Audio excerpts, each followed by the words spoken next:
Jornal da Fama. Debate. Muito bem, gostei, garoto. Surprise, muito bem. É uma nova plástica que está aí se encaminhando. Proposital, para não ter problema. Muito bem, doutora Fernanda Souza, muito obrigado pela sua presença aqui nos estúdios da FUN-FM. Eu que agradeço. Bom dia a todos os ouvintes. A quem vai se aposentar, a quem já está aposentado e a quem não vai conseguir se aposentar também. E Dalino Souza, muito obrigado pela sua presença aqui nos estúdios da FUN-FM. Obrigado a vocês, Narciso e o pessoal da FAN. Vamos começar esse debate fazendo uma memória de duas versões sobre esta proposta da reforma da Previdência.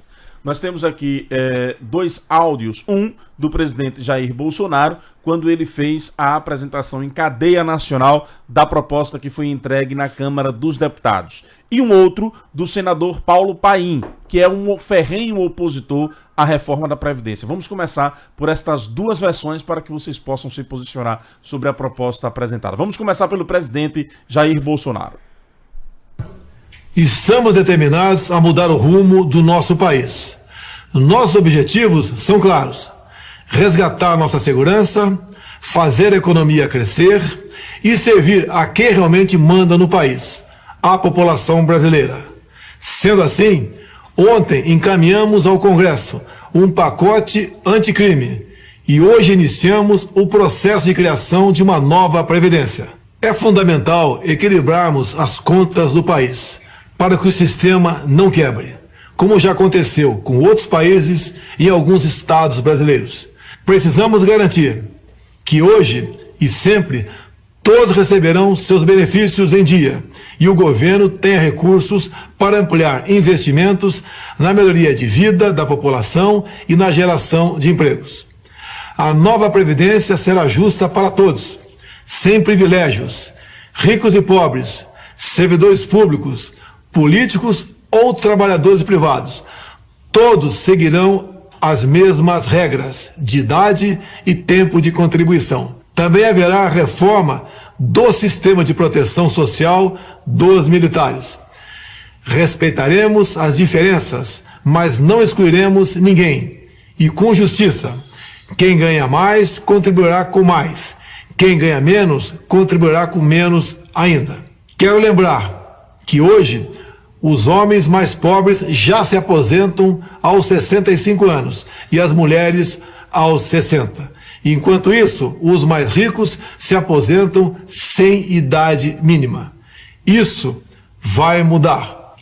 A nova Previdência fará a equiparação. As pessoas de todas as classes vão se aposentar com a mesma idade. Mas isso não ocorrerá do dia para a noite. Estão previstas regras de transição para que todos possam se adaptar ao novo modelo. No tocante aos direitos adquiridos, todos estão garantidos, seja para quem já está aposentado ou para quem já completou os requisitos para se aposentar. Também fazem parte da nova Previdência o combate às fraudes e medidas de cobrança aos devedores da Previdência. Os projetos seguiram hoje ao Congresso para um amplo debate sob o comando dos presidentes da Câmara, Rodrigo Maia, e do Senado, Davi Alcolumbre.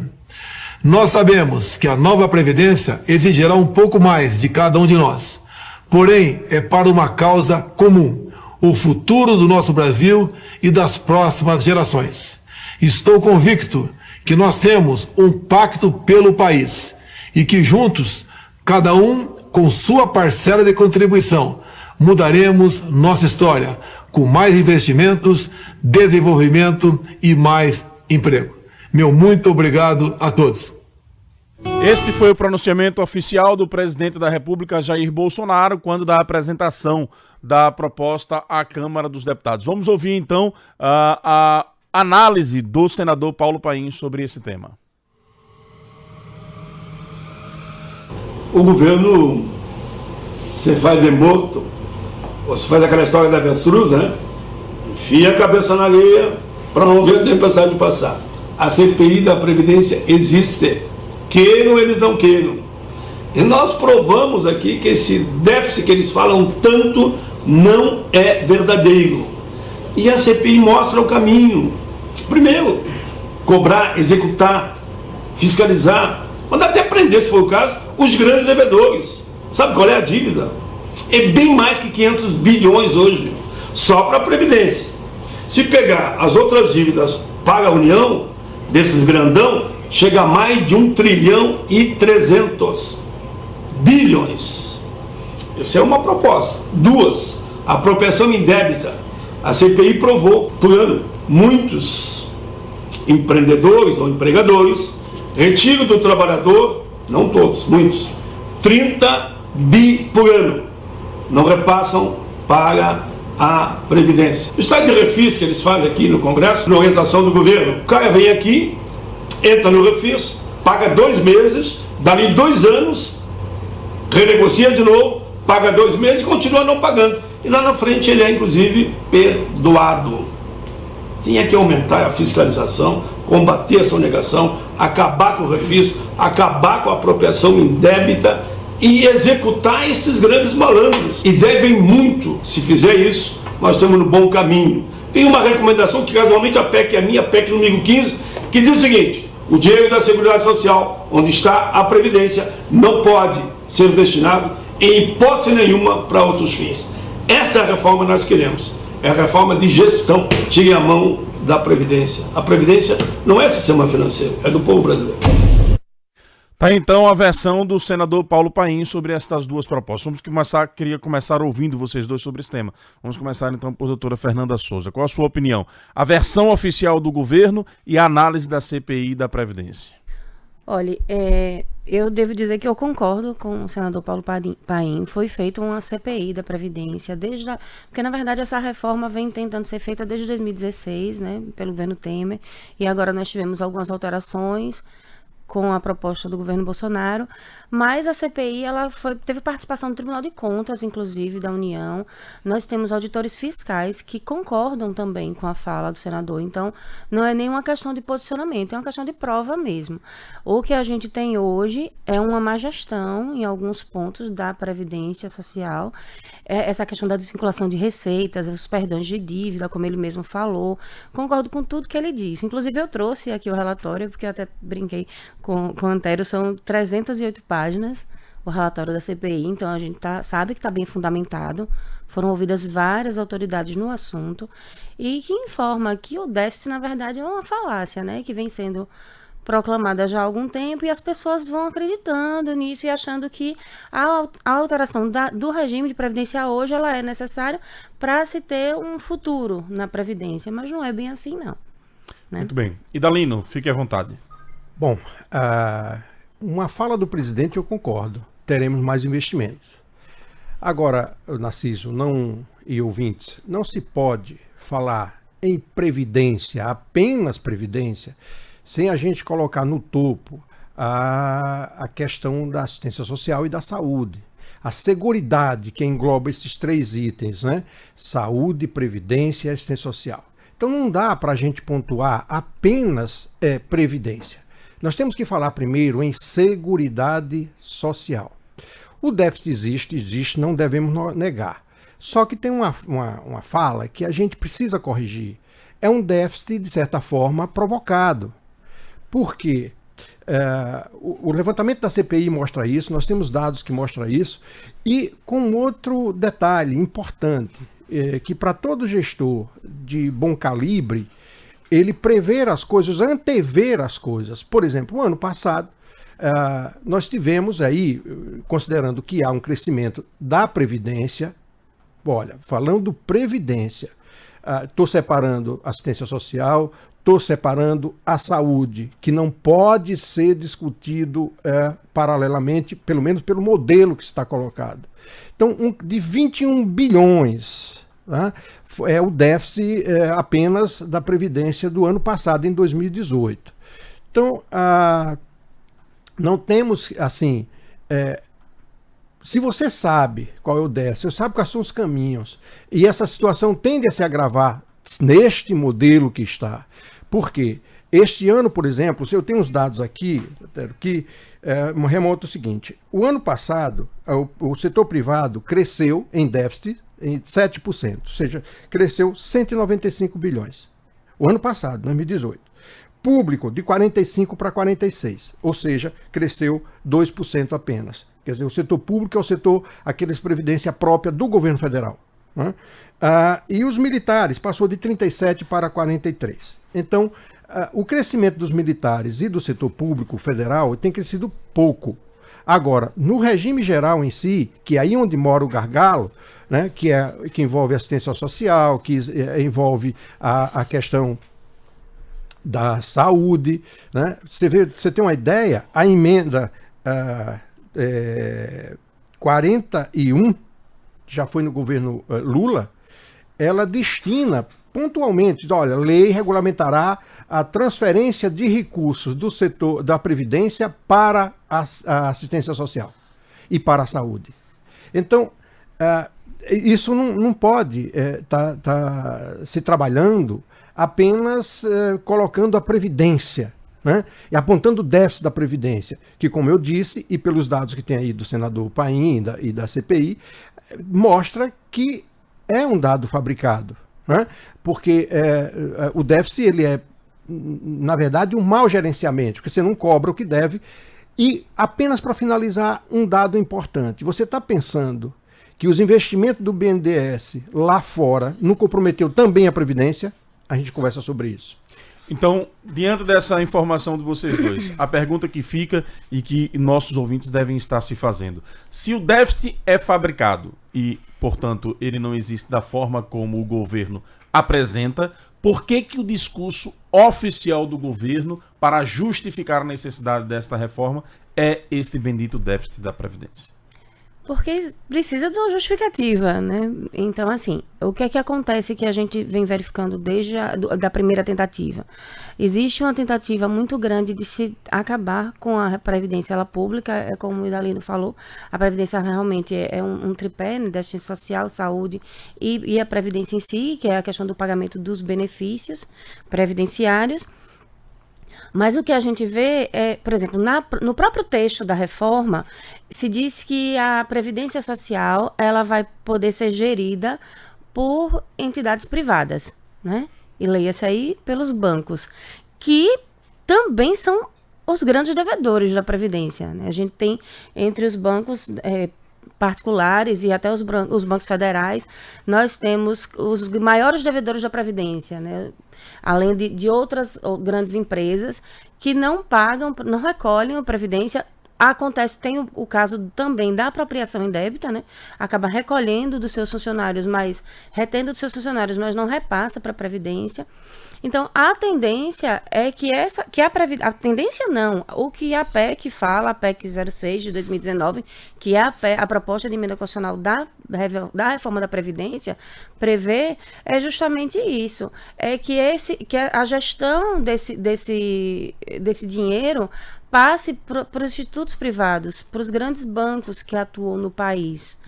E isso, o problema maior que eu verifico, a questão do investimento, né, como o Idalino falou, é que a gente também vai ter aí um empobrecimento da população, principalmente da população mais pobre, né, que a gente vê na questão da assistência social, a concessão dos amparos, que é o que todo mundo conhece como LOAS, né, pelo fato de ser o nome da legislação, ele vai ser concedido a partir agora de R$400. Então, é praticamente inviável uma pessoa em situação de miserabilidade viver com R$400, a não ser que ela continue vivendo, seja uma pessoa em situação de rua e continue vivendo em situação de rua. Porque com R$400, não sei vocês, mas eu acho que não dá não, para morar e comer. Não precisa vestir não, vestir, saúde, essas outras coisas a gente está retirando. É só morar e comer, né, que é o essencial para a vida. Idalino.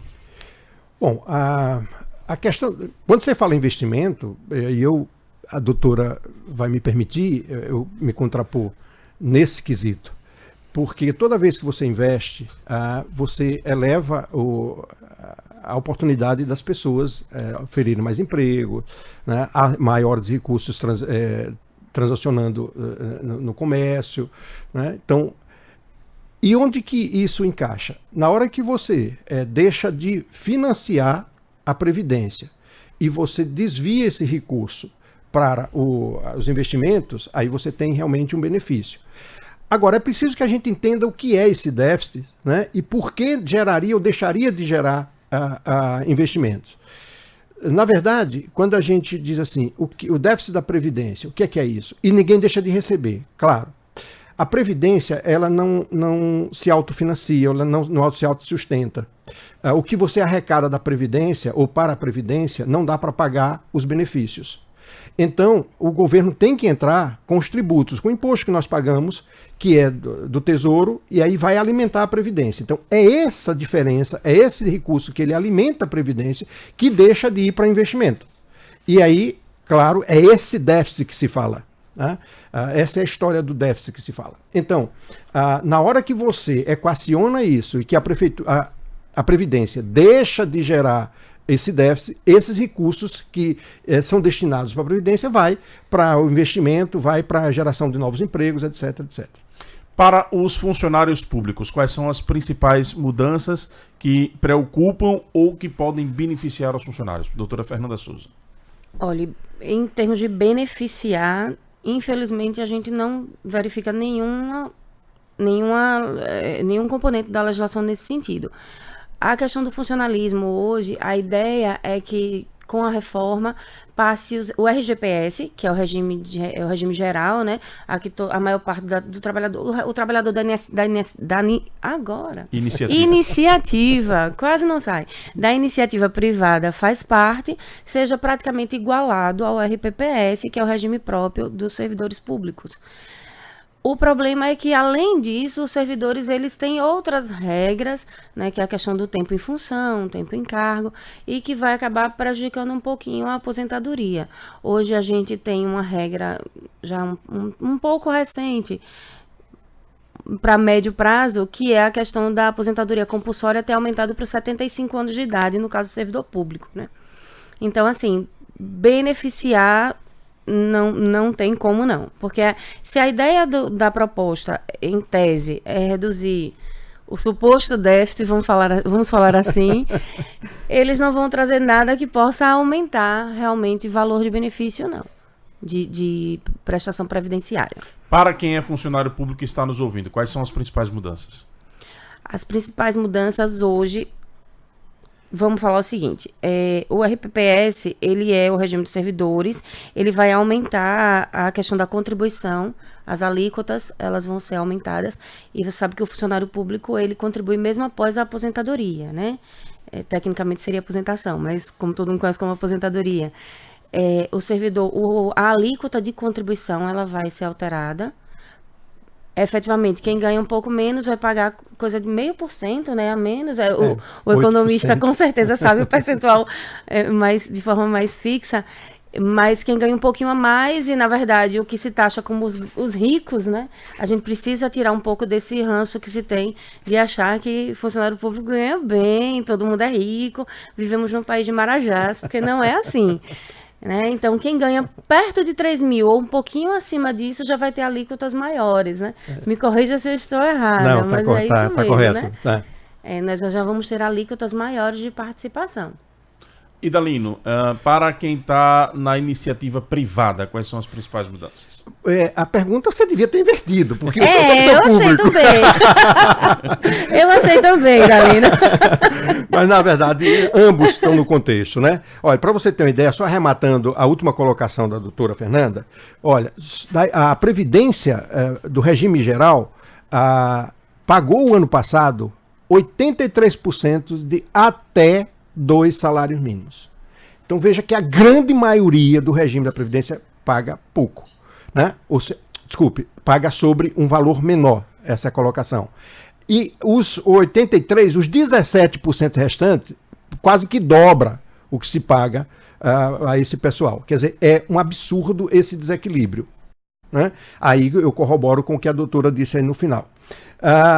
Para o setor público, enfim, Narciso, e aí eu vou fazer uma separação aqui, porque no projeto ele trata de serviço público federal.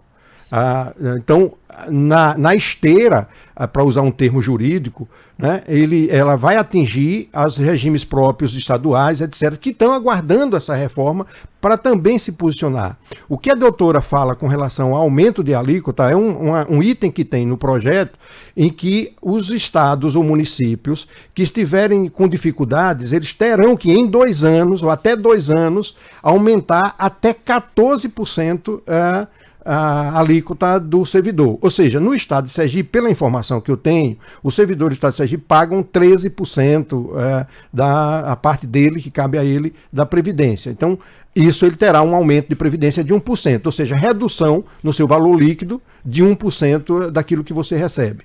Então, para o servidor público, aí no contexto da reforma, não tem ganho nenhum, só tem perda. Aliás, há uma discussão a respeito de que, um comparativo que eu acho errado e equivocado, esse comparativo de você colocar trabalhador da iniciativa privada e setor público. Por quê? Desde Fernando Henrique, desde a emenda 20, que o setor público federal vem perdendo com relação à Previdência. Veio a emenda 20, vem a emenda 41, vem a emenda 47 com Dilma.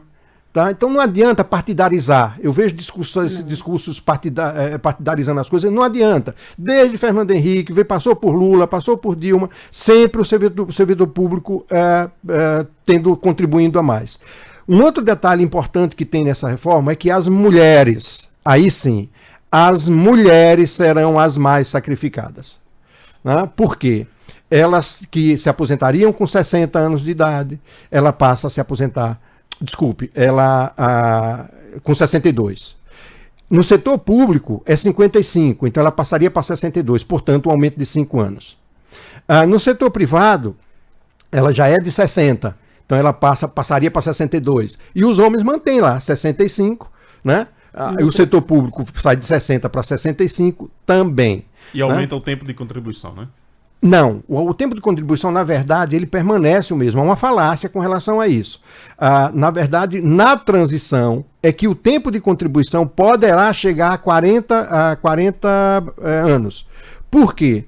Porque muita gente começou a trabalhar tarde.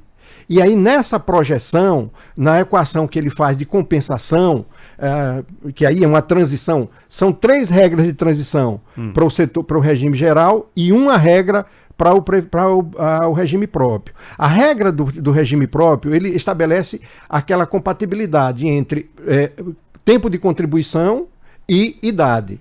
Tá? Então, de modo que ele chega a um limite. Por exemplo, mulher, como é 60 e 30 anos hoje, né? Então chegaria a 90. Nessa composição, se a mulher tiver 35 anos de contribuição, então ela se aposenta com 55. Tá? Essa transição ela permanece, agora que ela é progressiva. Por isso que poderá chegar a 40 anos de contribuição. Tá? Ok. Com relação... Pois não, pode falar. Eu só queria fazer... não é bem um debate, né? Mas só fazendo um contraponto e é isso que é importante mesmo. A gente trouxe aqui duas falas justamente para isso. Porque, na verdade, o RPPS é perfeito. A questão do regime geral, o que vai alterar é porque hoje a gente tem... Para a maioria, né, sem a gente falar dos benefícios mais específicos, a gente tem uma aposentadoria por tempo de contribuição hoje, que exige, para ficar de forma mais simplificada para o pessoal que está ouvindo, que exige 30 anos de contribuição para a mulher e 35 para o homem, e não tem idade mínima. Regra geral. Regra geral.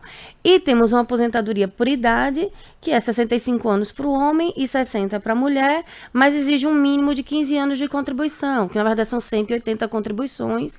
Aí a gente fala 15 anos para a pessoa entender de forma mais facilitada. Com a alteração é como se a gente misturasse esses dois. A reforma ela fala que vai deixar de existir a aposentadoria por tempo de contribuição.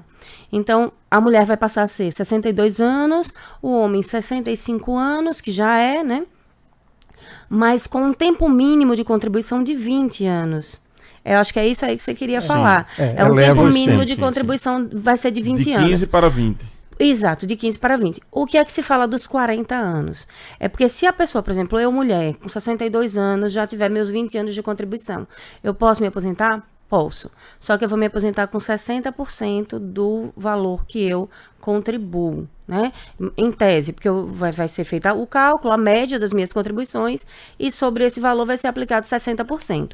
Para eu receber 100% do que eu contribuí, eu teria que contribuir mais 20 anos, porque o percentual ele vai aumentando 2% a cada ano, até o 100%, pode ultrapassar o 100% para quem conseguir trabalhar mais de 40, né? Mas em tese é por isso. Em tese não, na lei é por isso. A história dos 40 anos é para receber o 100% do benefício. Isso na regra geral, que é a regra que atinge a maioria. Uma pergunta que fica clara pelas informações que vocês estão dando, já que nós temos problemas de gestão na Previdência. Fica claro para vocês dois que o fato de querer limitar ou dificultar o acesso a 100% do valor para a aposentadoria é uma forma de incentivar a iniciativa, a previdência privada no Brasil? Eu acho que sim, eu considero isso uma certeza, pelo seguinte, a agenda da presidência anterior com relação à reforma que estava proposta, que não conseguiu ser aprovada no governo Temer, ela era efetivamente com os bancos que gerem previdências privadas, né? Eu tenho escutado muita gente me perguntar isso. Então, assim, já que meu benefício não vai ficar mais no teto, principalmente de quem contribui sobre o teto, né? Já que eu não vou conseguir receber mais o teto, será que vale a pena eu ir para uma previdência privada? Então, a gente já tem verificado uma corrida das pessoas ao regime de previdência privada para conseguir complementar esse benefício que vai ser recebido, né? Hoje o teto ele é 5.839 e uns trocados, que eu não lembro os centavos. Acho que é 5.839 centavos. Então, você imagine, receber 60% desse valor. Uma pessoa que recebeu a vida toda 5 mil vai ter uma dificuldade. E a gente vai ver, na verdade, que isso é uma minoria da população que recebe esse teto. Tem pessoas que vão contribuir, por exemplo, recebe 2 mil, 3 mil, mas que com 60% desse benefício vai receber perto de um salário mínimo, né? E o que eu considero mais grave ainda é no caso da invalidez, por exemplo. Doutor, mas aí é assistência, né? Não, a aposentadoria por invalidez, por invalidez é uma contribuição. Então, essa confusão que se faz. Por invalidez, quem está trabalhando, que foi acidentado, etc. Não, acidentado não vai ter alteração. O acidente de trabalho não vai ter alteração. Mas ficou doente, por exemplo, uma neoplasia maligna, né? Porque existe a benigna. Uma neoplasia maligna, um problema renal, um problema cardíaco, que vai aposentar essa pessoa por invalidez, a regra de cálculo vai ser a mesma. O acidente, se ele não tiver um tempo suficiente de trabalho, ele sofre um impacto. Pelo PEC vai ficar 100%. Olha, na verdade, o que vai acontecer é o seguinte, o que acontece no regime geral é que ninguém aposentando ganha sobre o que paga. Não. Por causa do fator previdenciário. Isso. Tá? Isso foi colocado lá para Fernando Henrique e esses outros governos todinhos, ninguém enfrentou. Não, na regra do 85-95, que hoje já é 86-96, e na transição prevê até 100-105, né? Você consegue se aposentar sem a incidência do fator. Sim. E no caso das aposentadorias por invalidez também, porque a pessoa não pode escolher o dia que vai ficar doente, né? Então a gente tem pessoas muito jovens, por exemplo, eu tenho uma amiga, eu tenho citado muito ela, porque ela é advogada. Mas ele relaciona o tempo de contribuição. Mas é com 20, mas é o 20 anos, 60%. No caso de acidente, se você tiver... Não, acidente de trabalho, não. Nós estamos dois... Tô falando doença comum. Eu acho que nós temos duas versões. Uma a questão da invalidez por acidente, e outra, uma pessoa que fica acometida. Exato, uma doença comum. Aqui no RPPS já funciona com a redução, né? Sim. No RPPS já existe essa redução. Nós temos algumas perguntas de ouvintes aqui. Nós já estamos chegando aqui. Mas antes de entrar na pergunta dos ouvintes, eu tenho observado que nas redes sociais tem acontecido um debate muito naquele clima de Vasco e Flamengo, de torcidas, né, de quem é apaixonado por um lado ou por outro. Partidarizando o que não deve ser feito. Isso. Né? E a questão do BPC, do benefício de prestação continuada. Há ou não na proposta a previsão de que a partir da reforma aprovada, quem estava ganhando o salário mínimo passa a ganhar R$400. É ou não procedente esta informação a partir da proposta apresentada pelo presidente? Quem já está recebendo, não, porque é direito Não adquirido. há modificação. Nenhum tipo de aposentadoria, de pensionamento ou de amparo, no caso, porque o BPC-Loas é o que a gente chama de amparo social. Certo. Nenhum desses benefícios que já estão sendo recebidos podem ser alterados. Aí é direito adquirido. Perfeito. É daqui para frente, do momento da aprovação. E é uma coisa que eu tenho frisado muito nas entrevistas. Gente, é uma proposta ainda. Não é o que está valendo. Porque as pessoas estão um pouco desesperadas. O que a gente tem observado é assim, muita gente, eu vou correr então para me aposentar, falta dois meses, se eu pagar lá de 1980 eu consigo. E na verdade assim, se você, até o dia que a proposta começar a entrar em vigor, se for aprovada realmente, como está aqui, conseguir está com as regras todos os requisitos preenchidos, você vai conseguir sua aposentadoria, independente de ser antes ou depois da reforma, porque você tem um direito adquirido, que inclusive ele reforça. Na proposta não precisaria, porque é determinação constitucional, mas está reforçado na proposta que o direito adquirido vai ser respeitado. Agora, se não preenche, infelizmente vai cair. Pode cair nas regras de transição, ou só mais para frente, casos como eu e você, que não sei se chegaremos lá. Para quem vai querer acesso ao benefício de prestação continuada a partir da reforma, então procede a informação de que inicialmente começa em R$400. Duas situações. Eu acho que nós não deveríamos nem discutir isso, porque segundo as informações, como a doutora mesmo coloca aí, é uma proposta. Segundo as informações, o presidente da Câmara já disse que esse item será retirado, né? Então, não haverá discussão. Então, é precoce se fazer qualquer comentário nisso. Mas da forma que está, e suponhamos que isso prevaleça. Como é que funciona hoje? Quem tem 65 anos ganha um salário mínimo. Perfeito. Ponto. A partir da reforma, o que é que ele está propondo? Reduz para 60 anos o benefício, todavia coloca um valor menor, R$400, a partir de 60 anos. E chegando a 70 anos, você então integraliza o salário mínimo. Então há um espaço de variação. Sabendo nós que no Brasil há uma prática de não se aumentar, não se reajustar esse tipo de benefício, há uma tendência de que a pessoa passe 10 anos com R$400. É uma possibilidade. Caso seja aprovada essa... Isso, há uma possibilidade. Eu só vou 2 pontos aqui que eu passei batido, que em cima do que a doutora colocou, com relação ao valor mínimo de contribuição. Realmente hoje ninguém contribui menos de 8%. Então, na proposta, quem ganha até R$2.000, isso passa retroage para 7,5%, progressivo. Né? Quem ganha um salário mínimo vai 7,5%, e aí vai escalonando até chegar a R$2.000, R$2.001, podendo chegar a 8%. E assim sucessivamente. Agora, a história de que quem ganha mais vai ganhar mais, vai pagar mais,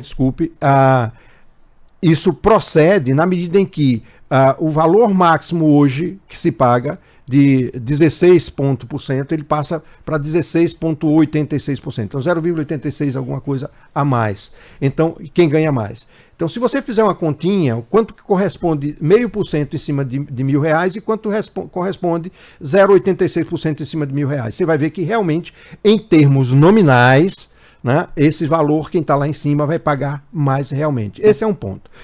Mas é uma diferença que acaba na prática não afetando tanto assim, porque, por exemplo, se você recebe um salário de R$40.000, esse percentual um pouco a mais... Mas para quem recebe 1.000... Isso. É um percentual que é importante. Faz diferença. Isso. Aí em valores reais. Aí a gente transforma para valor real e realmente é representativo. Tá? Então, assim, esse é um ponto importante. Só que devemos entender que a partir da aprovação, ninguém ganhará mais do que 5.000, hoje, em termos de hoje, mais do que 5.800. Mesmo aqueles que tenham esse salário de 40 mil. Mesmo que tenham o salário de 40 mil, pronto. Aí entra o fato da previdência complementar, né, que é que o governo a proposta estimula a criação, inclusive pelos estados, dos servidores, inclusive eles obrigam a instituição da previdência complementar. Então até 5.000, se você ganhar mais do que isso, você recebe. Acima disso, só com previdência complementar. Uma outra coisa que é mais informação, que é interessante, por exemplo, hoje, você sabia que político com mais de 35 anos se aposenta pelo regime geral da Previdência. Então, se ele tiver 35 anos de contribuição lá como político, então isso acaba. Tá?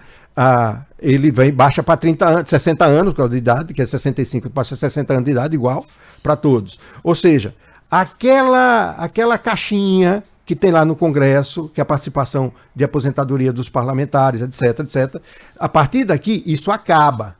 Tá? O cara só se aposenta pelo regime da Previdência. Mesmo com o sistema próprio dos parlamentares. Isso, pelo menos o que está na proposta, a intenção é acabar com esse sistema próprio. Perfeito. Vamos a algumas perguntas. Queria falar alguma coisa, doutora? Porque eu tenho Não, algumas perguntas só aqui frisar que essa dos políticos só vale a partir do momento dos próximos que entrarem, Sim, viu? claro. Quem vai votar a proposta não está incluído nisso. Eles não. não se incluíram? Não, eles não mas estão incluídos. não, mas é a questão, mas olha... Eu não sou nem Vasco nem Flamengo, tá, gente? Eu sou segurado. Mas que isso? Ô, doutora, mas é a partir... Exatamente, né? Mas e vem uma É o mesmo motivo proporcionalidade pelo para quem qual tem não- tempo de contribuição. Porque nós já estamos no sistema, sem então dúvida nós não nenhuma. deveríamos, se fosse assim, a gente também não deveria ser atingido. mas Outra coisa, Narciso, só vai servir repare pro que político. interessante, um dado para você em primeira mão. Eu estive naquela agência do INSS lá da Rua da Frente, Sim. ali da Rio Branco, né? Avenida Ivo Rio do Branco. Prado. Ivo do Prado, aquilo, né? Lá estão já funcionando com servidores contrato temporário. 17 servidores públicos, de janeiro para cá, só naquela agência, se aposentaram. Verdade. Isso é um dado de que esse déficit, aí vou aspiar, né, no setor público, esse ano será extraordinário. Porque houve As pessoas estão correndo. Não é correndo da reforma. É que houve um benefício dado pelo governo anterior em que você integralizava seus vencimentos agora em janeiro, até janeiro desse ano. Então tinha muita gente aguardando janeiro para se aposentar. E aí isso aconteceu. Aí aquela questão da coparticipação, de um sistema colaborativo. Então, o que é que está acontecendo? Muita gente se aposentando e ninguém entrando no setor público. Então, esse modelo, ele não se sustenta. Eu já venho defendendo. Um abraço para meu amigo Zé Roberto, presidente do IPES Previdência. Zé Roberto, a gente tem algumas Inclusive, o Zé Roberto está informações. no Jornal da Cidade hoje com a informação do déficit da Previdência Estadual. Em torno de 100 milhões mês, né? 170. Vou pegar aqui a matéria Em dele. torno disso.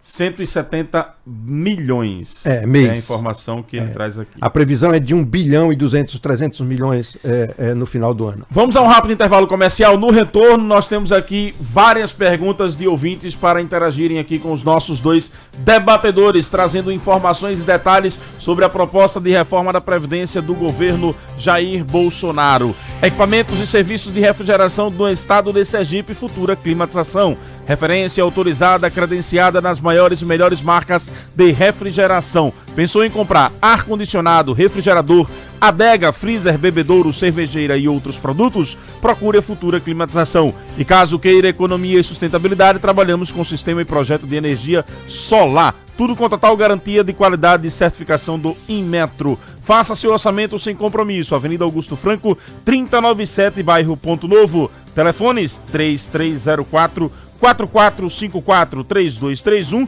6577 e tem o WhatsApp da Futura Climatização 99981 2895.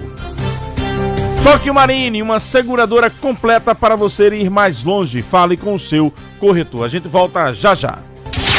Narciso Machado. De volta com o Jornal da Fã pela Fã FM de Aracaju, retransmitido pela Fã FM de Carmópolis. Estamos aqui com o economista Idalino Souza e com a advogada Fernanda Souza debatendo a reforma da Previdência. Já recebi aqui diversos elogios, inclusive do secretário de Estado da Comunicação, Salles Neto, elogiando o nível do debate. Clínica Unicate, há 40 anos, referência em exames e consultas médicas, agora com atendimento domiciliar para coleta, mapa, holter e eletrocardiograma. E mais, endoscopia, raio-x e mamografia digital. Abrimos aos sábados a partir das 6 horas com atendimento humanizado e estrutura aprimorada. E o melhor, mais de 36 especialidades. Corpo clínico composto por mais de 95 profissionais e atendemos mais de 40 convênios. Unicate, Avenida Nova, saneamento 1813, bairro Luzia. Telefone 2106-4100. Unicate, saúde como um todo.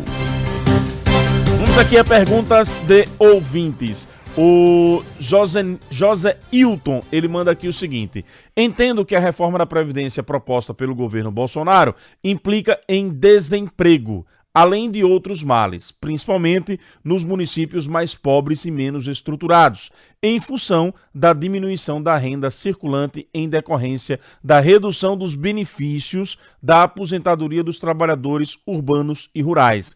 Estou correto nesse atendimento? Pergunta o José Hilton. Quem quer falar?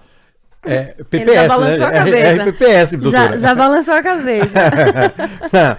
Olha, José Nilton, eu não concordo. Porque, na verdade, você direcionando recursos para previdências, apenas para a Previdência, você tirando do Tesouro, você diminui os recursos em circulação direta de investimento pelo governo. Agora, se ele está se referindo ao benefício, que você reduz benefício diretamente para as pessoas, isso é uma outra história. É isso que ele está se referindo mesmo. Então, é outra história. Eu não vejo que haverá redução. Até pelo contrário, quando você até baixa a alíquota da Previdência, você está deixando mais dinheiro na mão do contribuinte, ou seja, do empregado. Então aí ele terá um pouquinho mais, os 5%, a história dos 5%, que ficará com ele. Ele se refere, por exemplo, diretamente às aposentadorias rurais. Eu assisti a um vídeo... Foi isso que eu fiquei na dúvida, se ele estava falando de aposentadoria rural ou se seria de RPPS. Eu assisti a um vídeo ontem, me preparando para o debate, em que o auditor de uma federação de trabalhadores rurais, ele dizia o seguinte: olha, em alguns municípios brasileiros, a renda das aposentadorias rurais ela é maior que o repasse do fundo de participação dos municípios. E isso traz uma preocupação para a economia desses pequenos municípios. Nós estávamos, doutora... Não, pode falar. Olha, nós estamos aqui em off, quando você estava entrando, é uma coisa interessante. Se usa muito como discurso a questão do trabalhador rural. Nosso país é um país enorme. Você sabia que uma engenheira agrônoma que trabalha no Pará, em ar-condicionado, ela pode se aposentar como no regime rural? Porque ela é trabalhadora rural, entende-se como isso. Aquele cara que trabalha na máquina ali com ar-condicionado, fazendo a coletadeira lá no Paraná, lá no Rio Grande do Sul, ele é trabalhador rural. E aí, quando se usa como exemplo, usa o nordestino no sol em pino, né, que realmente é desgastante. Então, essas questões é muito complexa para você simplesmente colocar num ponto só. Um detalhe interessante, assim, no caso da Previdência Rural, o passado recrimina. Né? Muita gente se aposentou sem ter contribuído um centavo. A partir da emenda 40, ele já começa... aliás, a emenda 20 já tratava sobre isso, sobre o lucro, né, das empresas. Você trabalhava, tivesse um lucro, você pagaria sobre ele, não sobre o salário, porque não se atribuiria salário. Então, nesse momento, eu não entendo, aí eu peço desculpa, Nilson, que isso tirará recursos da circulação. Vamos a outro ouvinte aqui. Eu quero fazer um contraponto, porque aí eu discordo totalmente. Fica à vontade. Veja só, com a licença do Idalino e de vocês, veja só, o aposentado rural, na verdade, ele é aquele rural que trabalha em regime de economia familiar. Né? Ele não tem empregados.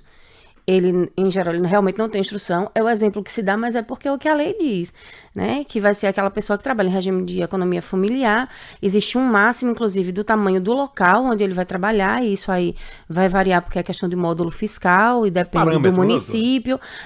Porque o módulo fiscal ele tem variações dependendo do município, né? Então, é essa pessoa. E na reforma, eu acredito que é isso que o José Hilton quer falar, na reforma o que vai acontecer é o seguinte: essa idade ela vai aumentar para a mulher, e aí de 55 ela vai para 60 anos, vai igualar com o homem, que já é 60 anos, então homens e mulheres vão ter a mesma idade mínima de aposentadoria, mas hoje se exige 15 anos de atividade rural e vai passar a se exigir 20 anos de efetiva contribuição. Né? Em geral, hoje já existe a previsão da contribuição do rural. mas geralmente as pessoas não contribuem, porque a gente tem uma noção, se a gente for olhar estado por estado, os estados do Nordeste mesmo, a gente sabe que essas pessoas, elas mal tiram o mínimo para sobrevivência, não vão conseguir fazer recolhimentos à Previdência Social. Mas existe uma previsão, a PEC inclusive fala de um valor anual de R$600, o que dá R$50 mensais. Na época, o Rodrigo Maia deu uma entrevista, acho que ano passado ainda, com relação a isso. Ele disse que o pessoal podia usar o dinheiro do Bolsa Família para pagar essa contribuição, né? Então, aquele dinheiro que ia servir para comer esse mês, eu vou pagar. E aí eu já quero deixar claro, não sou nem Vasco nem Flamengo, não gosto de futebol, em que pese torça pelo Sergipe, mas assim, eu sou pelo segurado. E nesse caso aí, eu acredito que é isso que ele quer falar, porque aí você vai ter uma redução muito drástica da quantidade de beneficiários do aposentadoria rural. Até porque você vai retardar o das mulheres em 5 anos, né? Vamos avançar para outro ouvinte aqui, porque nós temos muitos assuntos para a gente dar vazão à participação dos ouvintes. Muitos trabalhadores brasileiros estão em dúvidas com relação ao PIS. Se houve alguma mudança, o que mudou? Ou está ainda para ser aprovado? E se vai atingir aqueles que já recebem ou apenas os futuros trabalhadores? É a pergunta do Jonas. O PIS, ele vai ter... Eu estava tentando lembrar, porque muita gente tem perguntado sobre o FGTS, aí eu vou aproveitar para responder também isso, que no caso do FGTS, para quem está aposentado, quando a pessoa aposentar e sair do emprego, não vai ter mais a multa dos 40%, e se aposentar e continuar no emprego, não vai mais exigir esse recolhimento mensal do FGTS, que o aposentado tem direito. Mas aí é com a PEC, né, com a aprovação. Sim. E o PIS vai ter, hoje até quem recebe 2 salários mínimos, vai reduzir para 1 salário mínimo. É o que está previsto. A pergunta do professor Zezito Oliveira vai mais ou menos na mesma linha do José Hilton. Como ficaria a economia dos pequenos municípios com esse modelo de reforma, assim como o movimento da economia em geral, sem dinheiro circulando e consumo declinando? Tem como combater o déficit dessa maneira? Não, em hipótese alguma. Só que aí a ponderação que eu faço com relação à fala da doutora, que quando ela coloca a idade, são 2 coisas distintas. Então, você postergar a aposentadoria, isso é uma outra história. Então, aí sim você teria uma transferência de renda. Porque, como ela mesma disse, dificilmente um trabalhador rural que contribui pela produtividade, e geralmente não contribui, né, ela está atrasando isso, ela deixa de receber sua aposentadoria. Mas é uma questão da idade, aposentadoria por idade e aposentadoria por contribuição. Então, são 2 coisas distintas. Então, hoje fica estabelecido tanto a idade quanto a contribuição, não é isso, doutor? É porque no caso do rural, as aposentadorias elas são por idade, né? Aposentadoria por idade rural. Sim. Só que tem uma redução de 5 anos da por idade urbana. A idade urbana, ela hoje é de 65 anos para o homem e 60 para a mulher, e a idade rural, ela é de 60 para o homem e 55 para a mulher. Que iguala tudo agora. O que vai mudar é virar todo mundo 60 exatamente. E aumentar o tempo, 15 para 20, exigindo-se contribuição por 20 anos, né? O efeito pode ser nessa diferença de 5 anos em que ela passaria a receber. Então aí há uma subtração de renda circulando. Exato. Tá? Nesse período de 5 anos. E uma dificuldade do acesso pelo fato da contribuição. Não né? tenha dúvida nenhuma. A questão da contribuição não contribui. Muito bem. Vamos a mais ouvintes aqui? Pode ser? Pode. Vamos tentar ouvir outras pessoas. Vamos a Magna Santana, que está pela linha telefônica também. Depois a gente vai a mais ouvintes. Magna. Bom, Narciso, eu tenho um questionamento assim, a fazer, mas do tempo chego agora em outra pauta. Mas deixa eu anotar aí os 2, né, convidados, parabéns pelo debate, pelas explanações. Eu gostaria, se possível, depois, novamente, pudesse assim, detalhar a questão dessa busca por aposentadoria, desde quando foi anunciada que a reforma da Previdência aconteceria, vem se discutindo e houve uma corrida ao INSS, as buscas por informações e algumas pessoas se aposentando. Na opinião de vocês, é interessante? Em que situação seria interessante as pessoas se anteciparem à aposentadoria? E Dalino citou agora há pouco casos, e eu li alguma matéria nacional, acho que foi o Estadão, onde publicou de que muitos órgãos públicos, e que não seriam essas pessoas afetadas diretamente, mas tinham buscado já a aposentadoria. Isso causaria até um problema no serviço público, porque algumas pessoas estão buscando. Agora, eu pergunto, é interessante? É possível? É viável? Não é viável? E quais circunstâncias? Muitas pessoas com receio do que vem por aí, buscam aposentar-se. Então, é interessante ou não? Eu gostaria de opinião de vocês e com maior orientação. Agora, Narciso, me permita, não é ok ainda, você vai me dar mais um tempinho, porque eu estou aqui na Secretaria de Assistência Social e simplesmente neste momento ela está sendo ocupada, literalmente ocupada por sem teto, já com pessoas aqui com colchões, crianças de colo, né, bebês, todas as pessoas. Moradia digna, direito de todos, eles estão com cartazes e faixas. Vamos tentar ouvir aqui rapidamente o porquê, de onde são essas pessoas, de onde eles vieram, porque vocês estão vindo de onde? Vocês estão vindo de onde? Santa Maria. Santa Maria da Clínica? Não, Santa Maria, bairro Santa Maria. Santa Maria, ocupação de Terra Prometida e 17 de dezembro.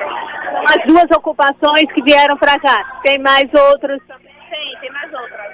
É que vocês resolveram vir para cá? Porque a gente quer o direito da nossa casa. Magna. Nós quer poder ter a dignidade de morar na casa da gente. E não a gente não poder ter nada de casa porque querem cortar nossos auxílios. Sim, Narciso, Você faz toda a cobertura aí e traz todos os detalhes no programa de amanhã, ok, Magna? Ok. Muito obrigado pela sua participação, Magna Santana. Vamos a outro ouvinte aqui. Vocês guardaram a pergunta da Magna, né? Vamos agilizar com mais um ouvinte para que a gente possa ter uma maior participação. Vamos lá. Narciso, bom dia, meu irmão. Pergunta aí à doutora. Eu sou empregada doméstica. Eu tenho 47 anos e 27 anos de trabalho. Pergunta a ela, por gentileza, se eu estou nessa faixa que está esse negócio do empregador doméstico ou não. Fiquem à vontade. O nome dela é Maria Lídia. Maria Lídia. Fiquem à vontade os dois para interagir com a Maria Lídia e com a Magna Santana. Maria Lídia. Veja, com relação tem uma parte da resposta vai servir para as duas, tanto para a Magna como para a Maria Lídia. Eu tenho orientado as pessoas, tem o site do INSS, né, para o pessoal que é do regime geral, que é o trabalhador da iniciativa privada, é o www.inss.gov.br. Ele tem um campo logo na abertura chamado Meu INSS. Então, as pessoas elas podem fazer um cadastro nesse campo do Meu INSS, e aí feito o cadastro, do lado esquerdo, quando você entra num portal que vai virar, que é o seu, só tem as suas informações, do lado esquerdo no campo, tem lá uma possibilidade de você simular o seu tempo de contribuição. Então, as pessoas elas podem clicar naquela barrinha e vai aparecer quanto tempo de contribuição você tem, qual é a sua idade, se você já pode se aposentar ou quanto tempo falta para isso. Né? No caso da Maria Lídia, a gente, em que pese não seja o ideal fazer a contagem assim, ela pode fazer isso, mas aí eu aproveito para explicar uma das regras da reforma, uma das regras de transição, que prevê que se a pessoa falta somente 2 anos, depois da aprovação da reforma, no caso dela, ela falta 3, né, de contribuição mínimo para aposentação. Mas se a reforma demorar, digamos, o tempo suficiente para ela fazer os 28 anos, vai ficar faltando 2. E aí ela entra numa das regras de transição, que é a dos 2 anos, tendo que pagar um pedágio de 50%. Então, ela teria que trabalhar, ao invés de trabalhar. Fez os 28 anos, a reforma foi aprovada da forma como está. Ela teria que trabalhar mais 2 se não fosse a reforma. Então, ela vai vai ter que trabalhar 3, porque é os 50% a mais, e vai conseguir aposentar por tempo de contribuição, no caso dela, porque ela vai poder pegar a regra antiga, coincidência do fator. Como ela é empregada doméstica, né, ela disse a profissão dela, possivelmente é salário mínimo, então ela não vai ter nenhum prejuízo no benefício que ela vai receber. Ok. Né? E Dalino, algum comentário sobre Não, perfeito. Bem colocado, doutora. Um outro ouvinte aqui pergunta o seguinte: sou autônomo e gostaria de contribuir com a Previdência. O que posso fazer para me aposentar no futuro? Eu tenho 33 anos, o nome dele é Roberto. Na verdade, a contribuição previdenciária era obrigatória, né? A não ser para a pessoa que não trabalha. Trabalhou, no caso dele, ele é contribuinte individual, porque ele é autônomo, é como eu também sou autônoma, né? O advogado dele é autônomo.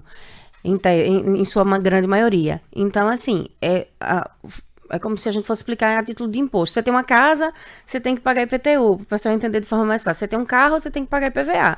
Você trabalha, você tem que pagar INSS e imposto de renda, né? Se você entrar nas alíquotas. Ele está com 33 anos, então se ele não começou... É bom começar logo, né? Comece logo. Já devia ter iniciado. Pague, inclusive, o tempo que deixou. Não, não pode. Você tem que ter uma relação com a profissão. Individualmente, como autônomo, você não pode fazer isso. Retroagir, não. Então, tem que começar urgente. Você esqueceu da pergunta da Magna, né? Sim, vamos lá. Fique à vontade. Olha, Magna, realmente isso vai causar um problema. Há muita gente aposentando e não há previsão de concurso na administração pública. O que Magna, na reportagem que ela leu, ela se reporta ao regime próprio de previdência, sim, não o geral. Então, isso realmente, pelo modelo que nós estamos, é prejudicial para a Previdência, sim, só contribui para aumentar o déficit. Muito bem, vamos a mais 2 ouvintes aqui. Vamos lá a esses áudios que estão aí. Narciso, bom dia Narciso, bom dia ouvinte da FAM, bom dia Idalino, bom dia Fernanda.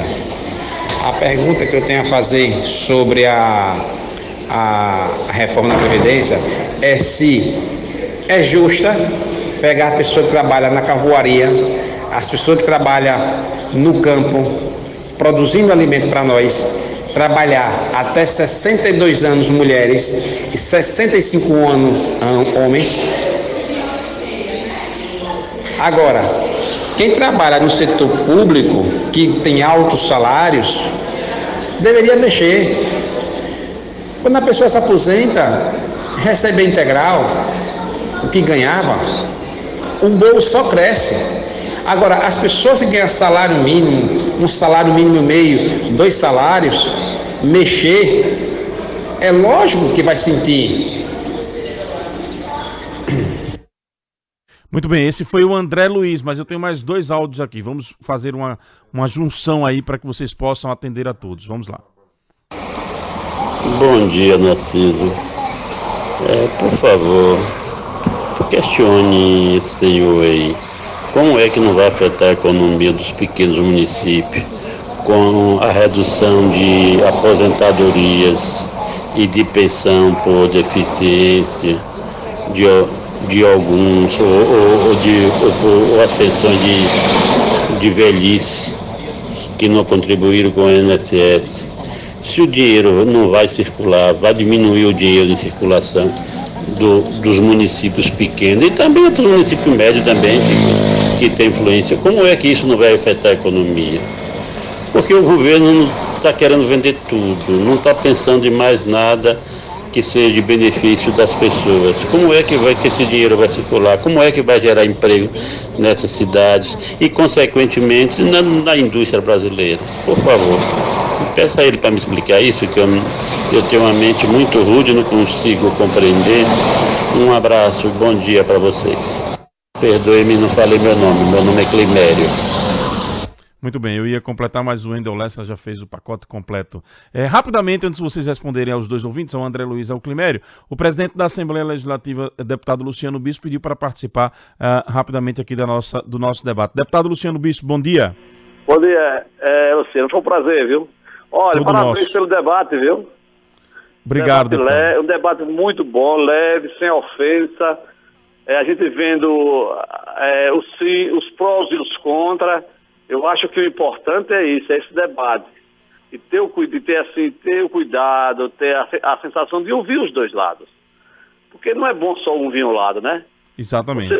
Você ouvir pontos que são contrários, pontos a favores, e que as pessoas que estão ouvindo se sentem felizes porque está leve, sem aquela questão de dizer a reforma é a coisa pior do mundo, a reforma é criminosa, a reforma é uma coisa assim muito boa. Parabéns a vocês aí, parabéns aos dois debatadores. Ok, deputado, muito obrigado pela sua... Eu vim ouvindo e gostei muito, porque assim eu vi a questão sendo debatida com muita sinceridade, com muita pureza, com muita leveza. Porque você quer fazer a coisa muito agressiva e se torna ruim. Perfeito. Eu acho que a questão do debate da reforma da Previdência tem que ser debatido mesmo, tem que ser conversado, tem que ser... quando chegar no plano para ser aprovado. Parabéns, viu? Muito bem, parabéns. Meu cara. Deputado, estamos aguardando sua visita aqui aos estúdios da FAM FM, viu? Ok, breve, eu estarei aí. Ok, obrigado. Ok, obrigado, deputado Luciano Bispo, pela participação. Fernanda, a participação dos 2 ouvintes e Dalino também, para responder ao questionamento do Climério.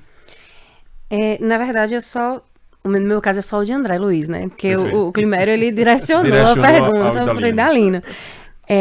Só para responder também ao Luciano Bispo, nós mesmo discordando, nós somos educados, né? Eu não Temos vi ponto de discordância. Né? Não discordamos muito. Não somamos, né? Coisas bem simples mesmo. Em algumas coisas estamos sendo técnicos, é verdade.